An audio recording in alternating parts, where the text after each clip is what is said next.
Galera, vocês sabem, eu sou o Marcão, o Jorge é o proprietário, fundador da Band de Equipamentos. Fundador é o seu Satoru, meu pai, mas eu estou seguindo a carreira. Né? Tudo bem, Jorge? Graças a Deus. Maravilha. Forte. Prazer receber você aqui. Prazer. Na verdade, me receber para a gente falar desse assunto, né? A gente sabe que a Band de Equipamentos, pelo menos que eu vivenciei e vivo até hoje, é o principal equipamento que é utilizado na reparação automotiva quando nós somos de funilaria e pintura, certo? É o principal equipamento.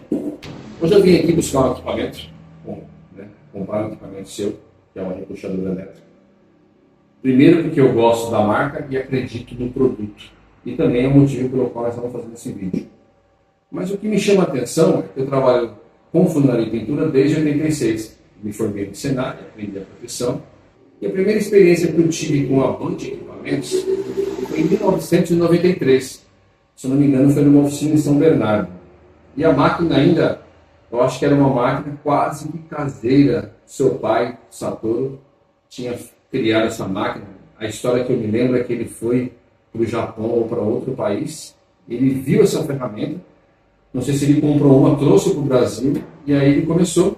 E o segundo contato que eu tive com ele, o primeiro grande contato que eu tive com ele mesmo, foi na época do César. Eu entrei lá em fevereiro de 98.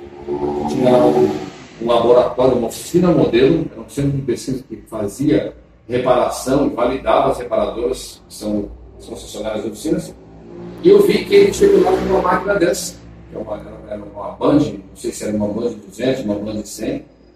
E aí ele apresentou a máquina e aí eu tive a segunda experiência com a ferramenta, muito produtiva e muito assertiva. Gostei muito da máquina. Eu apelidei ela, naquela época, como uma funileira, que a máquina ela é uma funileira. A Band que faz o repuxo, faz o encolhimento, recalque, é uma funileira. Então eu gostei muito da máquina, falei, bom, vai revolucionar o mercado. Isso eu vi quando eu vi no início de 98. E aí eu gostaria que você falasse um pouco da história do seu pai. Como que foi isso? Foi isso que aconteceu? Começou que meu pai já teve oficinas aqui no Brasil, funilaria de pintura, ele era da área, torneiro mecânico de formação, e aí ele foi para o Japão de DKC para trabalhar. E numa dessas idas de trabalho para lá, ele trabalhou em uma oficina, uma reparadora de veículos lá. E aí foi quando ele conheceu vários equipamentos, dentre eles a Spotter, que ele viu que tinha um nicho ali, ele conhecia que o mercado brasileiro não tinha. Trouxe um protótipo, nacionalizou, montou a estrutura da caixa, a máquina, carrinho e botou a cara lá. Isso foi em 95. A empresa começa em 95. Na época tinha um sócio, porque meu pai, na parte elétrica e eletrônica, não manjava, e chamou um sócio para fazer essa parte, e aí também não deu certo, depois de, acho que um ano e pouco, 2 anos, nem isso já não estava dando certo a sociedade, e eles fizeram. E foi quando eu fiquei full time também ajudando, estava acabando de formar a faculdade, e aí eu resolvi ajudar a empresa da família, e foi quando começou, em 95, deu o pontapé inicial. A primeira máquina, na verdade, que a gente lançou foi o modelo Spotter 2250. Aqui você conheceu, já é um equipamento depois, já é o segundo equipamento. O modelo 200 foi o segundo equipamento, que na época era um equipamento um pouco mais enxuto, que tinha todas as funções, teoricamente, que a 250 tinha, mas tinha um valor agregado um pouco menor. Cabos um pouquinho mais curto, e aí transformador tem menos autonomia, mas que já era um avião, na verdade. Na época já era uma ferramenta que se pagava. Era uma funileira. Realmente entramos numa época certa, meu pai conseguiu acertar time, né? Do equipamento e deu uma revolucionada. Porque antigamente ainda o pessoal usava maçarico, aquecimento, fazer reparação era só martelo e taço, a questão, por isso que variava muito a mão de obra de uma funilaria para outra, porque uns demoravam mais, outros menos. De carro. Montagem, mão de obra também, a qualidade dependia do capricho e do martelo e taço de cada funileiro, de cada operador. Então, que hoje nem existe mais quase. Quase não existe devido a essas tecnologias e os conceitos novos, né? Sim. Na verdade.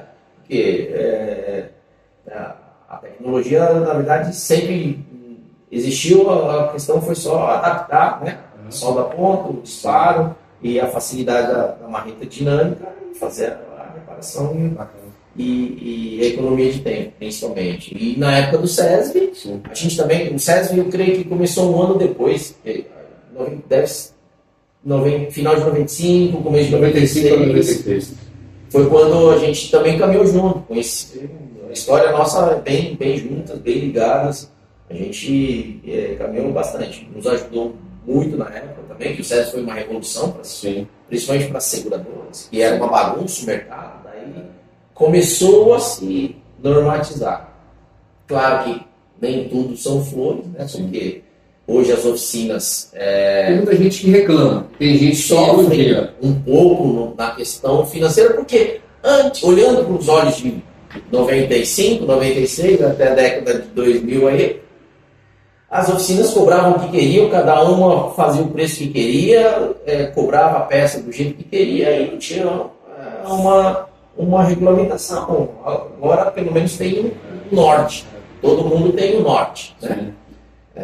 Então, eu acho que o SESV foi um dos precursores e o piloto de pontapé inicial, que eu acho que foi bacana. Sim. Infelizmente, não temos mais. Mas... Você considera que foi um boom nessa época? Eu considero que teve um boom. Não sei se dizer para você se foi o maior ou um dos maiores nas últimas décadas, mas que teve um boom dele, porque o pessoal começou a trabalhar inteligentemente, com ferramentas, tempo de operação. Criou-se tabelas tempárias para fazer reparo. Concordo que foi vários passos à frente, mas não é o ideal, mas canalizou eu acho que com uma normatização, que eu acho que foi bom pra caramba, e nenhum projeto é 100% perfeito. Mas eu me lembro de eu visitar as oficinas para fazer certificação. E dentro do critério técnico do SESV, para dar uma certificação de 1 a 5 estrelas para uma oficina ou uma concessionária, ela tinha que ter, dentro dos pré-requisitos, era infraestrutura, né, são predial, a parte de equipamento, a parte de processos e treinamentos, e um pouco de gestão. Né? E também, e aí você pegava oficinas e concessionárias. Eu fui numa concessionária que não tinha esticador hidráulico. O esticador dela era o famoso chicão, era esticador mecânico. Quando você falou da spotter, do repuxo elétrico, sem ter que desmontar um forro de porta para um cara, um forro de lateral, o cara falou, não acredito que existe isso. Porque o conceito é diferente. Para você mudar o conceito, é bastante... não é... disruptivo. Isso, para você desvincular a sua cultura é um pouquinho trabalhoso. Mas nós mesmos não querendo mudar. Após, né, a leitura e a comparação com o tempo de reparação e com a mesma qualidade ou melhor, usando, por exemplo, spotter, é incomparável um martelo e taço, e você tem que desmontar toda a peça e fazer, né, um trabalho de aquecimento e dar calor na chapa, né, como todos falam, com o maçarico. E que ninguém usa. O que eu me lembro, e eu sofri isso nos anos 80 e 90, é que você tinha que tirar um efeito pandeiro ou engordou o teto. Para você tirar esse efeito, você tinha que ter um funileiro sênior da oficina para encolher o teto.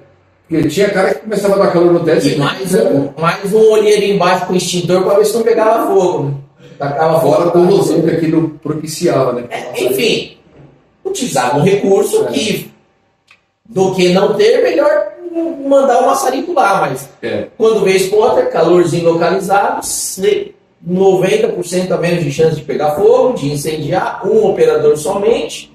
E Eu considero a época, a era antes da Band e a era depois da Band. é interessante isso, porque você não é a primeira pessoa que fala isso.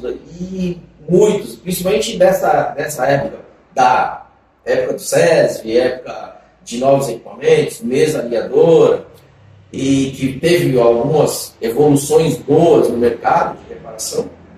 Porque spotter lá fora, falando em Europa, Japão, Ásia, Estados Unidos não muito, mas Europa e Ásia já existia. Se aqui começamos em 95, que nós somos os precursores e pioneiros. Meu pai foi o primeiro pioneiro de spotter aqui no Brasil. Sim. Havia alguns de rebite importado, uma máquina importada, mas que não tem a mesma eficiência, a rapidez e a facilidade do nosso modelo de spotter. Além de caro, não funcionava bem. Cara, foi um salto gigantesco dessa época e muita gente fala, a Band realmente tem a era antes da Band e a era depois da Band. Porque depois vieram as ideias de solda ponto, painel de secagem que super eficiente, painel de secagem, ajuda pra caramba na reparação. Você deixava o carro na oficina, demorava 2 semanas. Isso. Você tinha que secar os materiais.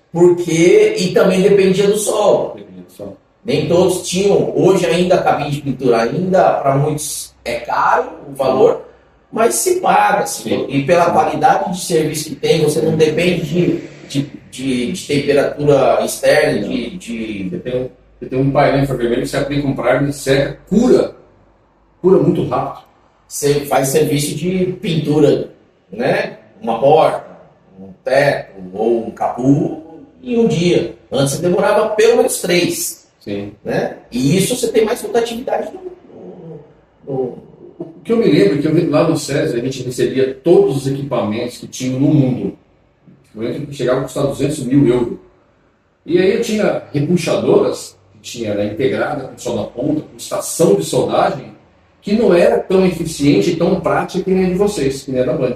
Sim. Era um negócio que qualitativamente poderia ser bom, mas não era uma coisa mais simples que você pega aqui, vai lá, coloca em prático. Isso é uma questão de cultura, na verdade. Volto. A minha leitura é cultural, porque europeu e asiático, principalmente, eles têm a concepção e a cultura de cada operador, cada reparador tem o seu próprio equipamento. Com isso, e não é a realidade do Brasil. Não é a nossa realidade e não é a nossa cultura. Dificilmente você entra numa reparação automotiva que você vai encontrar cada operador com sua própria solda ponto, com a sua própria solda MIG, com sua própria spotter, com seu próprio... com a estação de trabalho completa. Por isso que lá se vende agregados até hoje, que é solda MIG, solda ponto e repuxadora elétrica numa bancada só, todos agregados no equipamento, porque eles têm um operador para cada equipamento. Aqui no Brasil o conceito já é diferente, né? E, no meu ver, aos meus olhos também é um conceito válido porque é mais econômico e mais produtivo com menos investimento. Sim. Então, até porque você usa só da MIG e só da ponta e 100% do tempo. Não. Dá para dividir com os colegas, mas isso tem um fator razão. Uma marca dessa divide para 3, 4 funerais. Depende da rotatividade da oficina. Reparo grande, você repara. Se é a oficina que tem muito giro de reparo rápido, aí não. É um para cada operador. Sim. Mas é voltado neste conceito que o meu pai lá atrás pensou: agregado, além de encarecer muito, inviabiliza a venda, inviabiliza o investimento da oficina e não é a nossa cultura. Então é melhor fabricar spotter, uma caixa, um equipamento. Solda MIG, uma caixa, um equipamento, e solda ponto é outro equipamento, e fez totalmente independente um equipamento do outro. De lá para cá, né? O que foi mais criado pela Band que quando nasceu só era repuxadora? Então hoje nós temos quais equipamentos dentro da marca? Hoje a gente abriu painel de secagem, logo depois da Spotter, que era um investimento muito alto, que eram painéis importados. Né? 6 mil euros no painel de secagem. E a gente conseguiu adaptar lâmpadas, que a gente viu a eficiência das lâmpadas halógenas que a gente conseguiu no mercado nacional e que tinha a mesma eficiência. Infravermelha de ondas curtas. De ondas curtas, e Seca de dentro para fora. Seca do mais interno para o externo, e não do externo para o interno. Ela cura, ela seca e cura.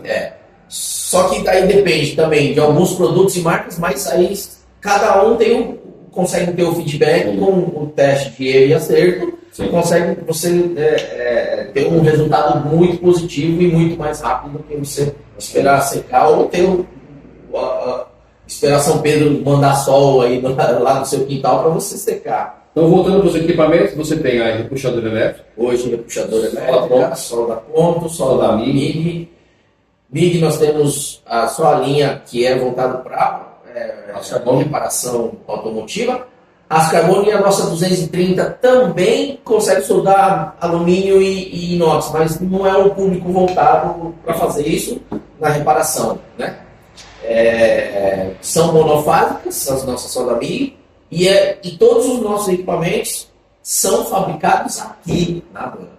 Eu não importo, mas uma época eu importei solda MIG para testar mercado, para testar qualidade. Sim. Conseguimos ótimos fornecedores lá fora, tanto é que todos os produtos que a gente vendeu de MIG da linha Premium, linha robusta, não tivemos nenhuma devolução, reclamação ou assistência técnica. O que teve a gente supriu e ainda supre. Você atende o Brasil inteiro?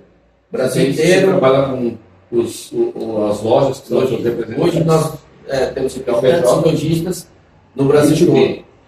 E a gente não faz venda direto para consumidor final, somente atacado. Eu vi que você mudou a cor das máquinas, né? A gente tinha uma máquina que era vermelha e branca num carrinho amarelo. E hoje as máquinas são azuis. Você mudou? Mudamos para mudar a cara. Como tudo muda, a gente quis dar uma cara nova para o equipamento. Tem o lado positivo, o lado negativo. Muitas pessoas estão confundindo ainda um pouco que mudou proprietário da marca, porque mudou a cor. Não tem nada a ver. A produção é 100% minha, a fabricação é 100% aqui dentro da empresa, a produção é 100% nacional. Claro que tem alguns componentes que são importados, mas a gente compra aqui no mercado nacional e fabrica praticamente toda ela aqui dentro da... Eu gosto do azul e a maioria das oficinas são azuis. Aí pode questão de gosto e a gente quer, na verdade, lançar um padrão novo, porque a gente lançou esse padrão vermelho, meu pai, na verdade, né? Máquina vermelha, painel branco, desde o início. Sim. Aí vieram alguns concorrentes e colocaram outras cores, mas o principal voltaram no vermelho, e inclusive alguns concorrentes começaram a fabricar vermelho, painel branco, tampa branca, para que seja confundida com a nossa marca. Não andaram independentemente ou, vamos dizer que politicamente correto e por próprio mérito, fazendo uma cor nova ou uma cor própria e com nome próprio. Para quem é leigo e não conhece, o cara vai pelo preço. Sim. As empresas compram muitas vezes pelo preço. Mas do ponto de vista de usuário, eu sou um usuário da marca, não tem comparação. Você vai usar uma máquina de outra marca, não estou falando mal das outras marcas, nem puxando a sardinha, estou falando o que é. Nós defendemos a técnica e a tecnologia. É muito mais assertivo, ponto muito mais preciso, realmente repuxa a lataria. E tem marca que você pega, desmancha o alicate, o fio solta. Com relação à qualidade do equipamento, a gente tem equilíbrio.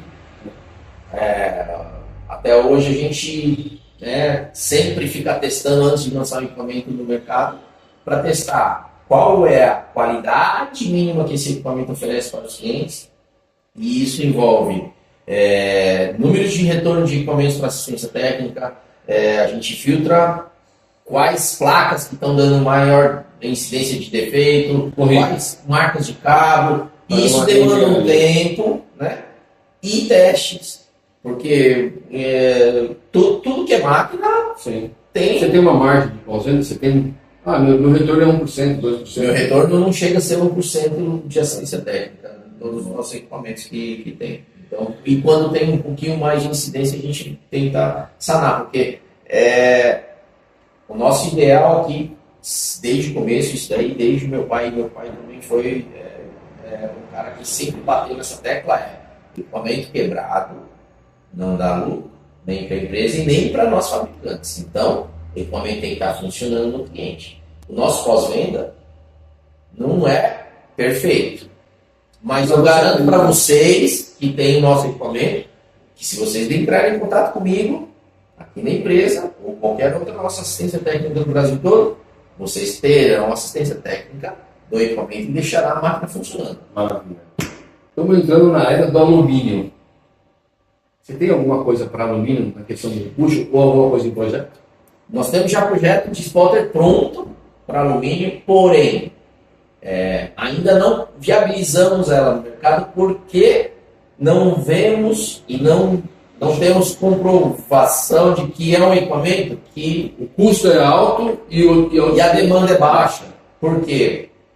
O número de reparações, e você pode até falar melhor os números do que eu nesse caso, que é quantos carros de alumínio ou quantas peças de alumínio você tem em uma oficina de alto giro de carro em uma semana para você investir numa spotter de alumínio pagando perto de 10 mil reais, sendo que 98% da produção é de spotter de aço, são carros com chapa de aço carbono que você vai investir numa spotter. Claro que isso vai depender da capacidade financeira de cada oficina, sim, de cada reparação, porque independente se você conserta um carro de alumínio ou 10 carros de alumínio no dia ou na semana, você é quem tem que administrar o poder de compra dos equipamentos que vai te dar o retorno. sim. Vai demorar muito mais, claro, do que uma spotter hoje, que é uma ferramenta obrigatória praticamente em cada oficina.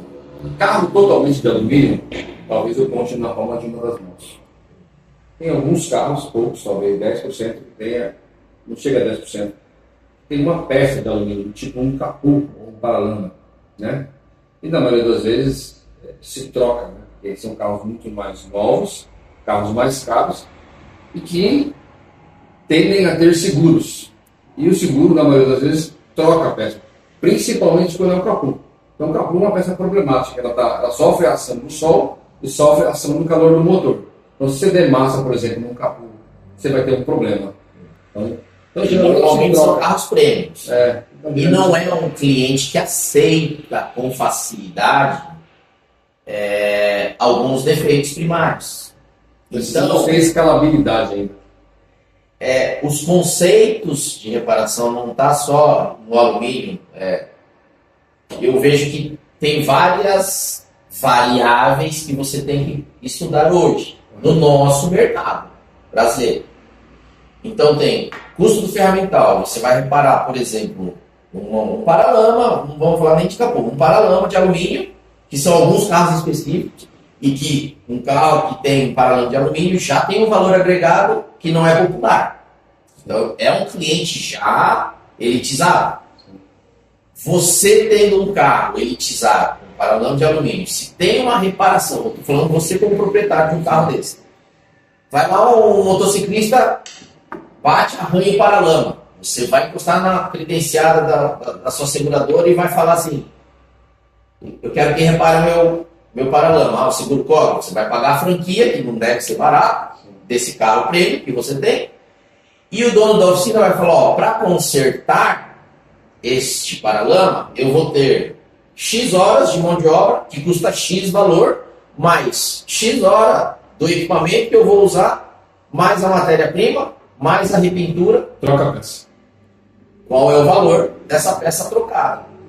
E aí tem a questão pessoal. Você, como proprietário, você vai querer uma peça zero da concessionária nova e só repintada? Ou você vai aceitar o operador, o reparador, desamassar o seu paralama e reparar e falar assim: o paralama é recuperado? Intenciosamente, eu queria que trocasse a peça. Mas dependendo do critério que for utilizado, né, e o tipo de reparador, que é mínimo, poucos funileiros muito bons, eu não queria um paralama com massa. Tá, agora eu vou dar uma cutucadinha em você. Eu, como proprietário, e sendo leigo no ramo de reparação, porque esta sua opinião Porque você conhece de reparação, trabalha com isso e sabe que muitas reparações são melhores do que você trocar a peça, porque talvez você repare a peça no local, não vai tirar aquela afetação original do carro.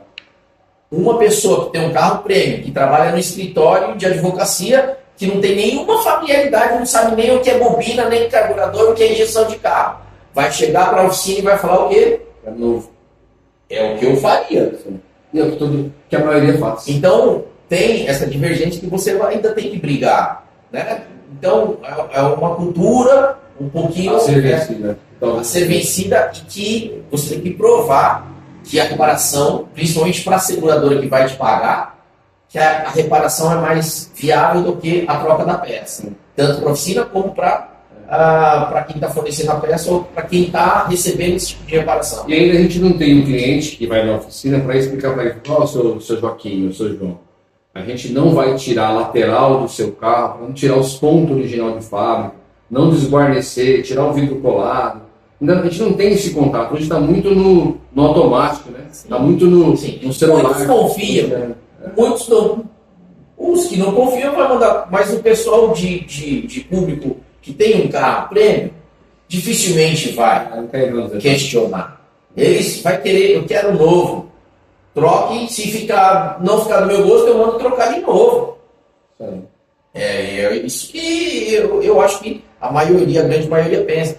Então, a reparação do alumínio, primeiro que o alumínio não muda de cor com calor, com aquecimento, então você não sabe onde está mais quente, mais frio, se você tem que ter uma técnica de desamassamento no alumínio, porque você não é só chegar lá, soldar a ponteira e repuxar. Você tem que ter um pré-aquecimento da chapa, você não tem um detalhamento controle do calor antes e depois, para você não ter problemas futuros, né? Então, isso demanda técnica, isso demanda investimento, isso demanda conhecimento. Para tudo isso tem um custo agregado, né? E para quantidade, se por exemplo lançarem Toyota Corolla com peça de alumínio, com certeza veremos mais oficinas investindo em peças de reparação de alumínio. O que justificaria eu lançar um equipamento? Eu já tenho o equipamento pronto, mas para vender um equipamento por mês e depois vender o segundo equipamento, quantas oficinas você, com o seu conhecimento, acredita que eu conseguiria vender o Pace em 3 oficinas top do Brasil todo? Quantas repuxadoras de alumínio eu venderia para essas 3 oficinas top em um ano? Eu estou falando de depois, a primeira vai vender, a primeira vende.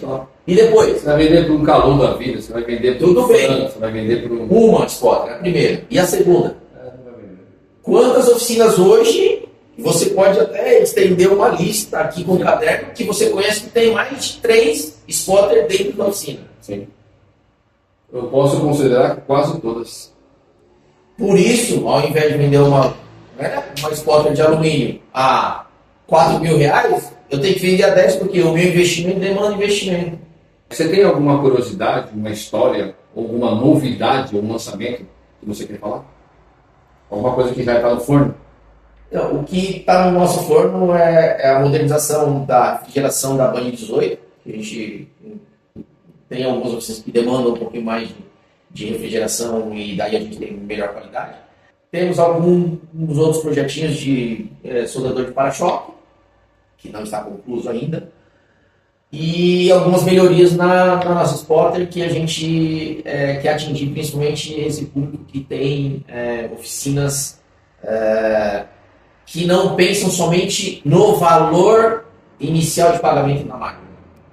Pensando quanto ela vai custar, o custo-benefício, quanto ela vai te trazer de volta. Pensa na qualidade do produto, são públicos para quem pensa quem faz conta e querem longevidade e produção ininterrupta, porque você compra um equipamento e depois já sucateia ele depois de 1 ano, 2 anos, ou que seja 5 anos, e depois tem que ou buscar equipamento novo, ou ter que sucatear a máquina que você pagou. Se você tiver condição de reparar, o custo agregado menor, ou essa máquina durar muito mais tempo, você tem um retorno muito melhor. Isso ainda é uma incógnita, porque a boa oficina que existe hoje não é um cara que é um investidor que pegou 3 milhões e investiu numa oficina.